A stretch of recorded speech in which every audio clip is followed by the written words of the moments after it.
Friends, சில நேரம் பார்த்தீங்கன்னா நமக்கு காரணமே இல்லாமல் கோபம் வரும். சில நேரம் யார்ட்டையுமே பேசவே மனசு வராது. சில நேரங்களில் நமக்கு ஒரு சின்ன சின்ன சக்ஸஸ் கிடைச்சாலே ஏதோ நம்ம உலகத்தையே ஜெயிச்ச மாதிரி நமக்கு ஒரு மகிழ்ச்சி கிடைக்கும். அதே மனுஷன், அதே வாழ்க்கை, அதே சூழ்நிலை, அதே வீடு, ஆனால் அவரோட மனநிலை மட்டும் மாறிட்டே இருக்கும். அதுதான் அவரோட கேரக்டரா அப்படின்னா அது இல்லை. அப்போ அவர் மனசா? அதுவும் இல்லை. நம்ம உடம்புக்குள்ளே ஓடிக்கிட்டு இருக்கிற இந்த ஹார்மோன்கள்லாம் பல நேரங்களில் நம்ம உணர்வுகள், நம்ம சிந்தனை, நம்ம முடிவு இதெல்லாம் பெரிய தாக்கத்தை ஏற்படுத்துது.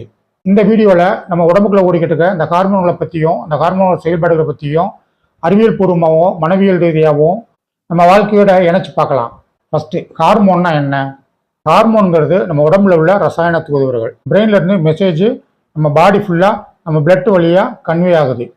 இந்த மெசேஜ் தான் நம்மளோட இதயம், நம்மளோட குடல், நம்ம நுரையீரல், நம்ம பயம், நம்ம தன்னம்பிக்கை, நம்மளோட முயற்சிகள், நம்மளோட உற்சாகம் இது எல்லாத்துலேயும் ஒரு தாக்கத்தை ஏற்படுத்திக்கிட்டு இருக்கு. அதனால தான் சொல்கிறேன், நம்ம மனசு மட்டும் நம்ம வாழ்க்கையை உருவாக்குறதில்ல, மனசும் உடலும் சேர்ந்து தான் நம்ம வாழ்க்கையை டிசைட் பண்ணுது. ஏன் ஒரு மனுஷன் ஒரே மாதிரி இருக்கிறதில்ல? ஒரு நாள் உற்சாகமாக வேலை செய்கிறாரு, இன்னொரு நாள் வேலை செய்ய மனசே இல்லாமல் டயர்டாக உட்காந்துறாரு. அப்போ அவர் சோம்பேறி நம்ம நினச்சிடுவோமா? ஆனால் உண்மையில் சயின்டிஃபிக்காக நம்ம கேட்க வேண்டிய கேள்வி, அவரோட ஹார்மோன் பேலன்ஸாக இருக்குதா? இதுதான் நம்ம டிபிஆர் பயிற்சியோட முக்கியமான அஜெண்டா. நம்மளோட ஒவ்வொரு தாட்டுக்கு பின்னாடியும் ஒரு பயாலஜிக்கல் ஆக்டிவிட்டி இருக்குது அப்படிங்கிற உண்மையை நம்ம புரிஞ்சுக்கிடணும். இந்த பயாலஜிக்கல் ஆக்டிவிட்டியை ஆக்டிவேட் பண்ணுற ஒவ்வொரு ஹார்மோனும் நம்ம தெரிஞ்சுக்கலாம். ஃபஸ்ட்டு, டோபமைன், ஒரு மகிழ்ச்சி ஹார்மோன். நம்ம ஒரு டார்கெட் ரீச் பண்ணிட்டா, இல்லை நம்மளை யாராவது பாராட்டிட்டா, நமக்கு ஏதாவது ஒரு நல்ல மெசேஜ் கிடைச்சிட்டா, நம்ம ஒரு சந்தோஷம் கிடைச்சிட்டா, நமக்குள்ள உடனே டோபமைன் சுரக்க ஆரம்பிச்சிடும். அதுதான் நமக்கு கிடைக்கிற ஒரு செல்ஃப் மோட்டிவேஷன். நம்மளோட பெரிய பெரிய கனவுகள் அடைகிறதுக்கு ஒரு சின்ன சின்ன வெற்றிகளை கொடுத்து நம்மளை அப்பப்போ மோட்டிவேட் பண்ணிக்கிட்டே இருக்கும் இந்த டோபமைன். இந்த டோபமைன் சுரக்க சுரக்க நமக்குள்ள உற்சாகமும் தெம்பும் நம்பிக்கையும் அதிகரிக்க ஆரம்பிக்கும். அடுத்து, செரட்டோனின், ஏர்லி மார்னிங் சன்லைட்டு, ஒரு சின்ன வாக்கிங், நல்ல டீப் ஸ்லீப்பு, இல்லை ஒரு கிராட்டிடியூட், இது எல்லாம் நம்ம செரட்டோனினை சுரக்க வைக்கிற ஒரு வழிமுறைகள். அதனால தான் ரொம்ப பேருக்கு காலையில் எழுந்திரிச்சோன்னையும் மனநிலை மாறுறது அவங்க வாழ்க்கை இல்லை, அவங்க உடலோட ரசாயன மாற்றம். அடுத்து, நம்ம எல்லாரும் முக்கியமாக தெரிஞ்சுக்க வேண்டிய ஒரு ஹார்மோன் கார்டிசோல். நமக்கு ஏதாவது ஒரு அதிர்ச்சியான சம்பவம், இல்லை ஒரு பயம், ஒரு நடுக்கம், ஒரு குழப்பம், ஏதோ ஒரு விஷயம் வந்துடுச்சு அப்படின்னா நம்ம மூளையில் உடனே கார்டிசோல் சுரக்க ஆரம்பிச்சிடும். இது ஒரு எச்சரிக்கை ஹார்மோன். ஒரு பயம் வந்துருச்சு அப்படின்னா நம்மளை தற்காத்துக்கிறதுக்காக மூளை சுரக்கிற ஒரு ஹார்மோன். இந்த கார்டிசோல் அளவுக்கு அதிகமாக நமக்கு சுரந்துருச்சுன்னா உடனே நமக்கு ஒரு படபடப்பு, ஒரு பயம், ஒரு நடுக்கம், ஒரு மனக்குழப்பம், ஒரு ஸ்ட்ரெஸ்ஸு, இது எல்லாம் வர ஆரம்பிச்சிடும். அதனால் இதை ஸ்ட்ரெஸ் ஹார்மோன் சொல்லலாம். நீங்கள் அதிகமாக பயந்தாலோ அதிகமாக ஸ்ட்ரெஸ்ஸுக்கு ஆளானாலோ உடனே நம்ம உடம்பு என்ன பண்ணணும், ஒரு எமர்ஜென்சி நினச்சிட்டு கார்டிசோல் அதிகமாக சுரக்க ஆரம்பிச்சிடும். இந்த கார்டிசோல் அதிகமாக சுரக்கிறதுனால நமக்கு தூக்கம் கெட்டு போயிடும், உடல் எடை கூடலாம், கோபம் அதிகமாக வரலாம், படபடப்பு அதிகமாகலாம். உடனே ஏன் என் வாழ்க்கை இப்படி ஆயிடுச்சு அப்படின்னு நம்ம கவலைப்பட ஆரம்பிச்சிடுறோம். அதனால கார்டிசோலை நம்ம கண்ட்ரோல் பண்ணிக்கிட்டணும். அடுத்து, எல்லாருக்கும் பிடிச்ச ஒரு ஹார்மோன் ஆக்சிடோசின், லவ் ஹார்மோன் சொல்லுவோம். ஒரு தாயோட அரவணைப்பு, ஒரு நண்பரோட ஒரு இனிமையான உரையாடல், ஒரு ஒரு ஆழ்ந்த அன்பு, இது எல்லாம் நமக்கு கிடைக்கும்போது, ஒரு அரவணைப்பு கிடைக்கும்போது இந்த ஆக்சிடோசின் ஆட்டோமேட்டிக்காக நம்ம பாடியில் சுரக்க ஆரம்பிச்சிடும். நம்ம வாழ்கிற வாழ்க்கை பணத்தால் மட்டும் இல்லை, நம்மளோட நம்பிக்கையாலேயும் தான் வாழ்கிறோம்.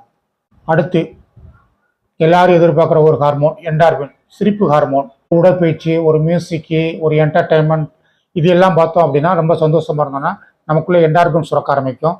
அது நமக்கு ஒரு சிரிப்பையும், ஒரு சந்தோஷத்தையும், ஒரு மகிழ்ச்சியும் கொடுக்கும். நம்ம உடம்புல நம்ம என்டார்பினை சுரக்க ஆரம்பிச்சிச்சுன்னா நமக்கு எந்த விதமான மருந்தும் தேவையில்லை, நம்ம உடம்பு நம்மளையே சரி பண்ணிக்கிறோம். அதனால தான் மனமே மருந்துன்னு இந்த என்டார்பினை வச்சு சொல்கிறாங்க. அடுத்து, எல்லாரும் தேடிக்கிட்டு இருக்கிற ஒரு ஹார்மோன், ராத்திரி படுத்தா தூக்கம் வரல, தூக்கமே தூங்கிய ரொம்ப நாள் ஆச்சு, என்ன செஞ்சாலும் தூக்கம் வர மாட்டேங்கி அப்படின்னா அவங்களுக்கு மெலட்டோனின் அப்படிங்கிற ஹார்மோன் சுரக்கிறதுன்னு அர்த்தம். இந்த மெலட்டோனின் தான் தூக்க ஹார்மோன். மனசு சாந்தமாக அமைதியாக இருந்தால், சுற்றுப்புறங்கள் நல்ல சாதகமாக இருந்தால் நம்ம மூளையில் மெலட்டோனின் சுரக்கும். இந்த மெலட்டோனின் சுரந்தால் நமக்கு நல்ல நிம்மதியான தூக்கம் வரும். நம்ம நிம்மதியாக தூங்கினா நம்ம மனநிலை அமைதியாகும். நம்ம மனநிலை அமைதியானால் நம்ம வாழ்க்கை சீராக இருக்கும். இதைத்தான் நம்ம டிபிஆரில் சொல்கிறோம், நம்ம தாட் ப்ராசஸ் ரெஃப்ரெஷிங், எண்ணங்கள் மறுசீராக்க பயிற்சிகளில். அதாவது நம்ம எண்ணங்கள் மாறினா நம்ம மனநிலை மாறும், நம்ம மனநிலை மாறினா நம்ம நடத்தைகள் மாறும், நம்ம நடத்தைகள் மாறினா நம்ம சூழ்நிலைகள் மாறும், நம்ம சூழ்நிலைகள் மாறினா நம்ம வாழ்க்கையிலே மாற்றம் வர ஆரம்பிச்சிடும், இல்லைங்களா? இது ஒரு மேஜிக்கே இல்லை, நம்ம பாடியும் நம்ம மைண்டும் கோஆர்டினேட் பண்ணி ஒன்றுக்கு ஒன்று இணைஞ்சு செயல்படுற ஒரு சாதாரண நிகழ்வு. இந்த நிகழ்வை எப்படி பண்ணலாங்கிறதா நம்ம டிபிஆரில் விளக்கமாக சொல்கிறோம். ஃப்ரெண்ட்ஸ், இனிமேல் ஒரு நாள் சோகமாக இருந்தீங்கன்னா உங்களை நீங்கள் வெறுக்காதீங்க. நீங்கள் வீக் ஆகிட்டேன்னு டிசைட் பண்ணிடாதீங்க. உங்கள் மனசும் உங்கள் உடம்பும் என்ன சொல்ல வருது அப்படிங்கிறத கவனிக்க ஆரம்பிங்க. பல நேரங்களில் நமக்கு ஒரு குற்ற உணர்வு தேவையே இல்லை. ஒரு நல்ல ரெஸ்ட் மட்டுமே போதும். உங்கள் மனசை நல்லா புரிஞ்சுக்குங்க. உங்கள் உடம்பை நல்லா அண்டர்ஸ்டாண்ட் பண்ணிக்கோங்க.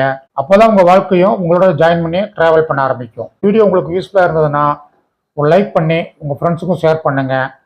இதுபோல் வாழ்வியல் மனவியல் வீடியோக்களை தொடர்ந்து பார்க்கணுன்னா நம்ம மேக்ஸிமம்ஸ் மீடியா சேனலை சப்ஸ்கிரைப் பண்ணிக்கோங்க. பெல் பட்டனை கிளிக் பண்ணி ஆல் நோட்டிஃபிகேஷன் கொடுத்து வச்சுக்கோங்க. நம்ம டிபிஆர் தாட் ப்ராசஸ் ரெஃபரன்சிங் எண்ணங்கள் மறுசீராக்க பயிற்சிகள் பற்றிய விவரங்கள் தெரியணும்னா டிஸ்கிரிப்ஷனில் கொடுக்குற நம்பருக்கு வாட்ஸ்அப் பண்ணுங்கள். பயிற்சியில் கலந்துக்குங்க. உங்கள் வாழ்க்கையில் மாற்றம் வரலாம். நன்றி, வணக்கம், மகிழ்ச்சி, வாழ்க வளமுடன்.